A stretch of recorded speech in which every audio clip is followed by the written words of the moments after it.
Well, hey there. As you know, this is Measure of an Episode. Our continuing mission is to explore what makes a Star Trek episode a good Star Trek episode and not just good TV. The episode we're discussing today is Interface, and it was neither. And what's your name? Oh, sorry, I'm Jonathan. And I'm Paul. And Nice to meet you. Here's the blurb for Interface. LaForge is distracted by the news of his missing mother while he uses a new remote probe technology to search for a downed spacecraft, which actually is a pretty good blurb. You know, Yeah. There's no shenanigans going on. Maybe the person writing it actually saw the episode. Okay, so there's a couple of things about this episode. First of all, it's a great cold open. Yes. Right? Like, it's because you're like, first of all, He's you see visorless. Geordi without his mask. Right. And you're like, so what the hell is going on? And then he starts saying all of these things that obviously have to be unhealthy for a human to be experiencing. And he's just kind of walking through them. So you're like, what the hell is going on? And I knew what was going on. I wish I could have come into this Completely cold. Right. Completely cold. Yeah.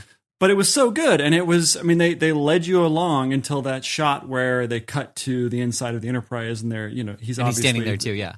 Yeah. And I will say though, even if you know anything about Star Trek: The Next Generation, it could also have been a holodeck simulation, which we have seen before. So I feel like that took away some of the awe and impressiveness.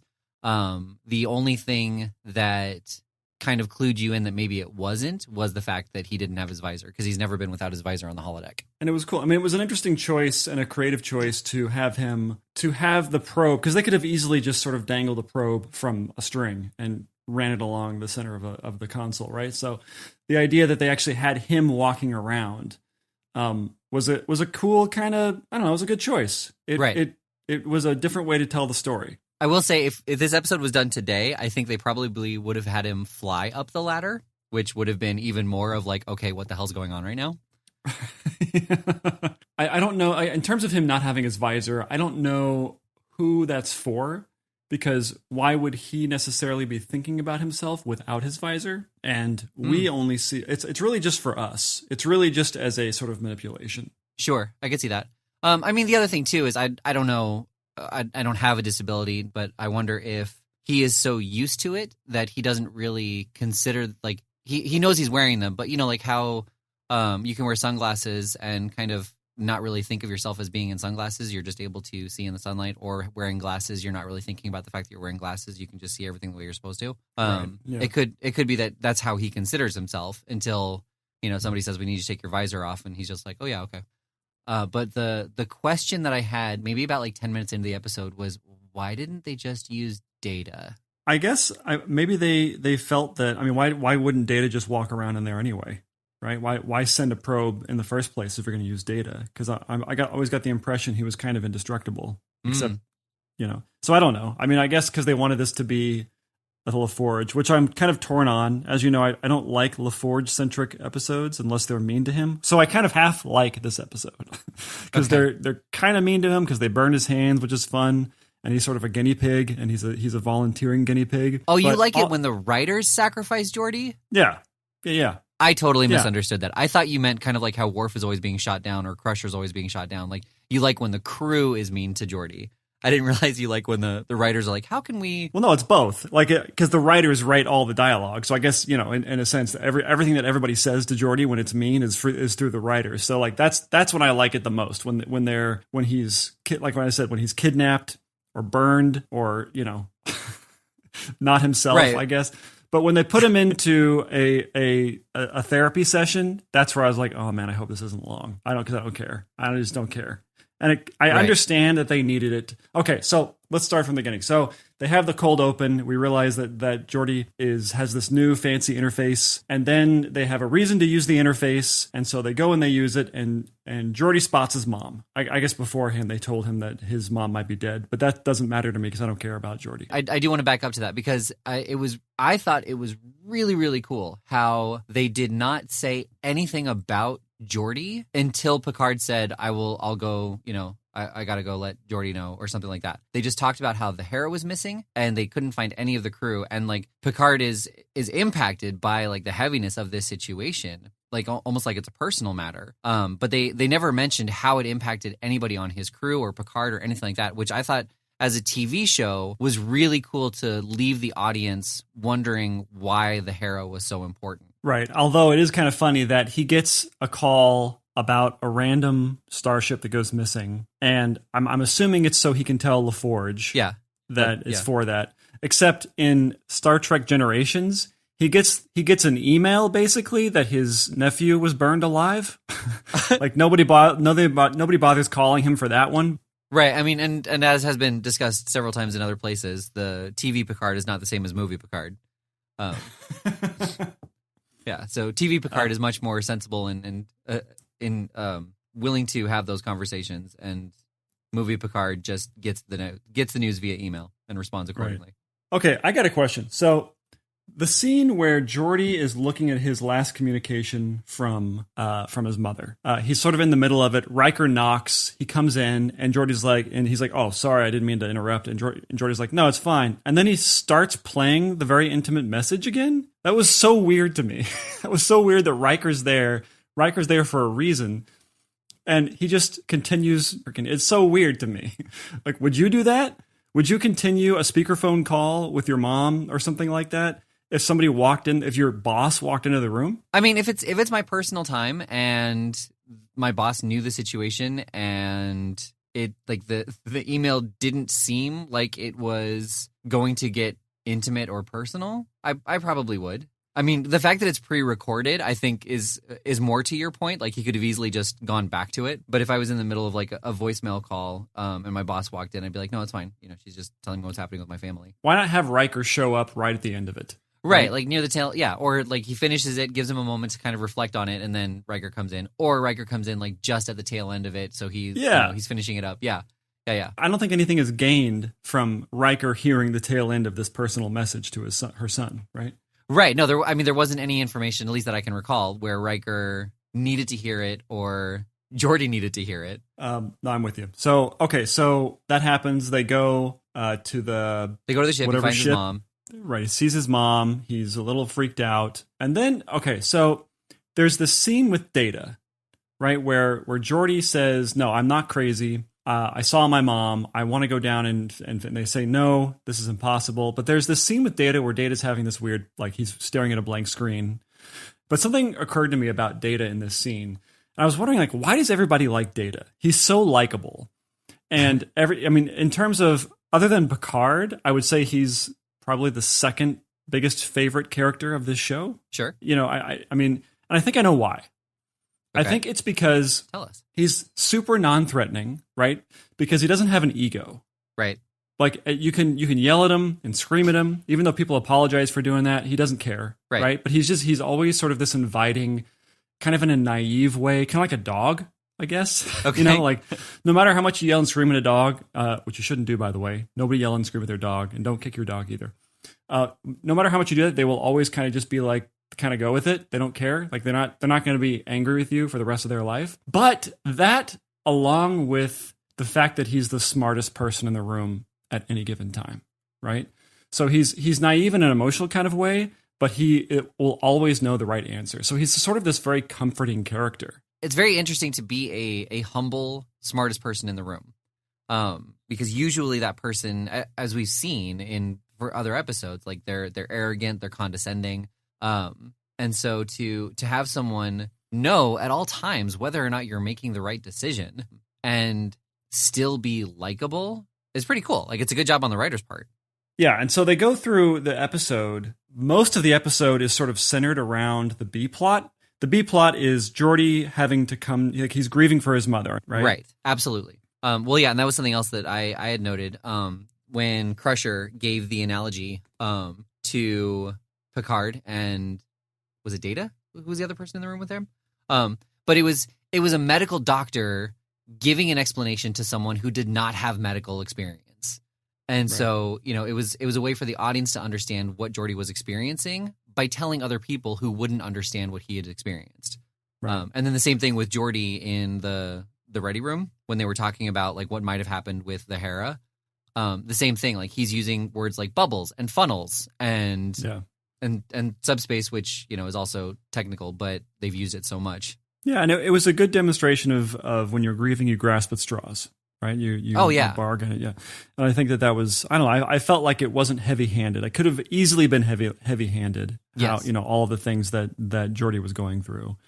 One of the heavier-handed things was when Riker talks to Geordi, and he was talking it like, okay, I get it. I get that he's trying to sort of help Geordi, but there's this moment where he's like, okay, my mom died when I was a baby, and all I have is stories and pictures. Wait a minute. There, like every other episode in this series is about people being recreated on the holodeck, right? You have like these interactable people that you can recreate from pictures and stuff. Why haven't you done that? Right. Like, or just like holo videos or whatever. I'm sure they have those too, like home videos. You couldn't watch that and maybe interact with them. I don't know. That's the weakest part of this episode for me in terms of the science fiction part. Come up with something interesting to say. And for me, being a more character-focused episode, I thought his emotional response to his story was way bigger than it should have been. Because I do have a friend whose mom died before he was born or shortly. Well, not that that's impossible. Died when he was. Died when he was very young, and so like he doesn't really have a whole lot of memories of her, if any. And it's just part of who he is. Like it's not an emotional thing. He talks about his mom based on like the photographs he has or what other people told him, but it's a distant relative to him. It's not somebody that he has a huge emotional connection with. Riker's probably in his late 30s, early 40s ish. Yeah. So this happened when he was like 13, I think, when he said that he finally, like, that was the day that his mom died. That was like 20, 30 years ago. I get that it's still a sensitive spot, but like you're not going to, I feel like you would not get as choked up as he was relaying this story about the second time his mom died. And also, I felt like Geordi had a good response to that story, which was... You had evidence. Well, yeah. Well, and also, it's sort of condescending, right? Like, I understand Geordi was never had a lack of understanding of what was going on around him. He was just sort of grasping for straws because of this unfair thing that happened to him where he actually saw an image of his mother, right? Right. It's not like there was no evidence of his mother and then he was doing all of these crazy things, endangering himself. He actually had proof. So I think that it was like, you're being condescending, Riker. Order yourself to shut up. Right. Well, yeah. And it was, it's kind of one of those, like, I know what you're going through. Here's a story that is in no way related other than the fact that it's our mother's. Geordi kind of called him on it, which was pretty cool. He's like, yeah, right. But she was dead. I love that line. There was one point, I think, when Data, when he's getting ready to sort of go in by himself and Data's helping him. Yeah. There's a point where LaForge sounds sick, like he has a cold. Yes, I heard that too. I do remember other episodes where other characters have had that kind of nasal glottal sound in their dialogue. Yeah. It's subtle. You got to be looking for it, I guess. Absolutely. Yeah. Another thing that occurred to me. So we've talked about the Star Trek pace before, where they can't just stand there and try and come up with an idea or a solution to a problem. They have to pace because it's, I guess, more dynamic. Right. So Geordi is doing that when he's on this ship as the probe with his mother. And he starts doing the Star Trek pace around the mother. And regardless of what being the mother actually is, imagine what it would have looked like to see this probe just going and just walking around like it's like, what are you doing? Well, floating around a floating flame. Yeah. Oh, this has the best setup of doing the trope where if you're unplugged from the Matrix, you die type of thing, where they say, oh, we can't just unplug Geordi because it'll overload his neural whatever and he'll die. But they seeded that so well, as opposed to what happens nowadays where they just say, oh, if you get unplugged from the Matrix, you die. Right? If you die in the Matrix, you die. Right. In real life. But the other thing too was it wasn't just the if you disconnect he'll die. It like the explanation for why he like if you disconnect he'll die because like he had pulled the ship too far and they had boosted the levels too high. Yeah. And they had to take the safety protocol off. So it wasn't just like the neural synapse or whatever. Like there was a full explanation of why when he went in it was okay, but now if they try to take him out, like it's not okay.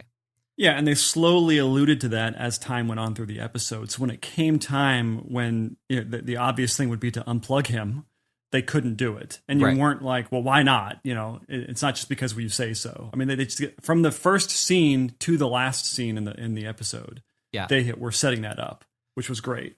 And usually you don't see that very much. This episode had very little, aside from the ship and, I think even just the ship out in space, there was very little special effects until the flames, which looked good. Yeah. It looked good. For a 1995 TV show. Right. And so the ending with the alien being like, we're close enough now, it's fine, goodbye. It absolutely reminded me of the original series and how like the aliens looked there. You know, human except for the last moment where it takes its original shape and then like fades through the wall.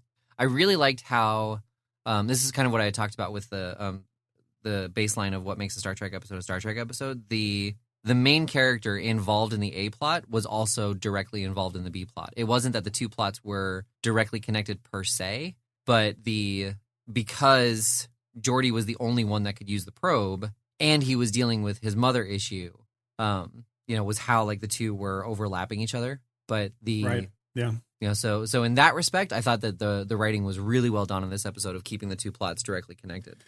Yeah, and they just didn't beat us over the head with that Geordi was having a terrible time. You know, if this was Voyager, I feel like there would have been twice as many scenes with him grieving of some kind. Right? Or having an telling outburst. A story. Yeah, exactly. By the way, as an aside, they totally did the Star Trek thing that we always talk about where somebody presents some complicated technobabble problem or solution to something, and then another character sums that all up in a layman's terms thing. And that happened in this one, and it was Picard who delivers the layman term. They talked about how they were going to get LaForge out of this without killing him. And she goes through this long paragraph. Well, if we take him out and then we put it and we can bring it down manually and we don't have to worry about him being unplugged. And he's like a decompression tank. And then that was it. And you were like, oh yeah, I get it. And they moved on. Right. He had no reason to say that because like the doctor would be like, yeah, you don't need to sum it up for me, the person who just told you what we're going to do. Right. Like, that was unnecessary. That was totally for us. And I want to know, how many NextGen episodes do they have this exchange? Right. Well, in 13 and a half years, we'll find out. Yeah. Okay. So going back to your A plot, B plot stuff in terms of is it a good Star Trek episode? So it got flipped on its, first of all, I think it was a good Star Trek episode. Oh, I don't think it was. Oh, you don't? Because here's the thing. So normally, part of our criteria is a science fiction problem with a non-science fiction solution. Right. Right.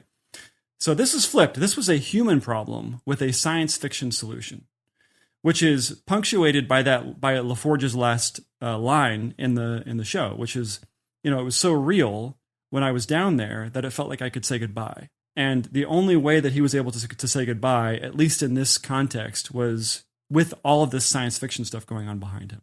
And so I want to know, does that make it ineligible because it is flipped, or is it okay that there's this mirror image of our criteria? No, okay. I'm okay with that. I think, that's a convincing argument. So I'm okay with amending our baseline of it having to be an opposing conflict to a resolution. So if it's a sci-fi conflict, it's a non-sci-fi resolution. If it's as I'm saying it, it can't be a technobabble resolution. Because the sci-fi solution was the alien taking the shape of his mother and him being able to say goodbye to her. It was not, like I said, reversing the polarity of the singular matrix or whatever it is. Well, but the whole scenario that allowed him to be in that room with his mother is science fiction. I mean, right. The whole probe thing, like the idea that they are literally interfacing with technology to accomplish a goal, and how that affects a human, how that affects how we interact with technology. So I don't know. I think it's not the best NextGen episode by any stretch, but I definitely think it's a good Star Trek episode. Right. But what I'm saying is it's not his interfacing with the probe that solved his conflict. It was the alien being able to take the shape of his mother. So it wasn't the technobabble that solved his problem. It was what the alien was able to do that we had seen from the beginning that allowed him to resolve his conflict, his internal conflict. Yeah. To me, I think that the amalgam of all the science fiction stuff put him into that scenario. And that's the science fiction solution, right? He would not have been able to be in that scenario were it not for all the tech. Okay. And so, you know what I mean? Yeah. So like for me, I mean, I we can agree that you're wrong again, but like, well, no. So to amend it, so it can't be a MacGuffin that comes up in the third act that they're like, that might work. Let's try that, and lo and behold, it works. Right. Yeah. So because so I'm okay with conceding that a non-sci-fi conflict can have a sci-fi resolution as long as it's not the third act. What if we try this? Yeah. I'm with you. Okay. So, but you still don't think this is a science fiction, you don't think this is a good Star Trek episode? Yes, it works as a Star Trek episode because it definitely had character growth, the loss of a parent, and it had the non-sci-fi conflict with a sci-fi resolution. I think the resolution was a little bit too not rushed, just I guess simplified. Like he didn't have an emotional goodbye. Like she was just like, okay, cool, we're done. Thanks, bye. And he didn't get a chance to say goodbye to her. But then when he was on the ship, he was like, it really gave me a chance to say goodbye. It was a little bit too simplified, not really giving him that chance to emotionally react to the closure that he was getting. I got the impression it gave him what he needed. It's not what he would have asked for, but it was something. And it's weird. Some of these episodes, like their denouements, are just 30 seconds long. Right. Like yeah. they get in and they get out really quickly. Right. Because this is like there's that shot of Picard where LaForge leaves, which is weird that it hangs on Picard. I could have totally imagined LaForge leaving and it following LaForge into onto the bridge and him just having a moment. Onto the bridge or into engineering, and he just kind of stops and is reflective of what happened. Right. And then it fades out to black, right? But it hangs on Picard for some reason. Yeah. Why? Well, and I guess it was easier. The moment where Picard is like, dismissed, and he walks out, and he's like, Geordi, like, you just sent him out. Like, you're not going to be like, okay, now the reprimand is over as your captain and a friend. Like, get out of here. Oh, before you go. Yeah.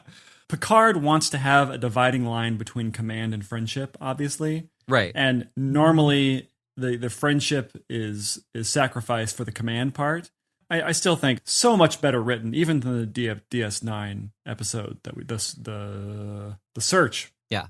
Speaking to the writer's room, I really liked how they organically were able to include all the necessary characters. I mean, probably would have been a nice, like, humorous moment to have Worf try to blow something up. Yeah.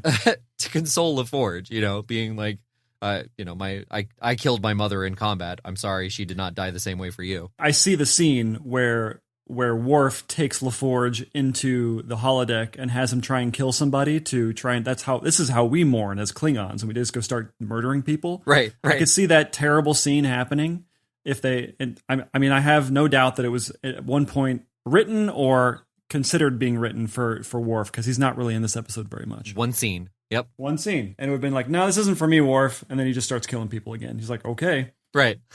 Do you mind if I stay? I will mourn for you.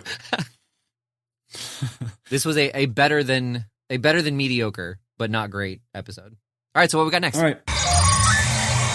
DS9-218, Profit and Loss. Original air date March 20th, 1994. Okay. It would be interesting if we recorded this on March 20th, just so it can be precisely 16 years. Right? 16 years ago. No, 26 years. Ugh. You should have been wrong. Cisco and the ops crew pull in a small, severely damaged Cardassian vessel containing 3 passengers. That's it? That's it. Okay. All right. So, not really. I feel like that happens on every single episode. Right. The things that happen in that blurb, but not a lot of information. I have no memory of this. So again, I guess we're gonna find out. I think somebody was not a fan of DS9 and was assigned writing the blurbs, and so they got through the cold opens as fast as possible. Yeah, because that tells us nothing about what happens. My guess is that whoever was writing this blurb, let's give them the benefit of the doubt that they didn't want to go down this rabbit hole of spoiling it, because my guess is that these 3 people are very important to the episode, obviously. Okay. And so maybe if they tried to give more information, it just led them down a path of just revealing too much. Right. And it was just too much long. And they had another 750 episodes to write blurbs for. So they couldn't dwell. Right. All right. Well, let's see if you're right. Let's go watch it.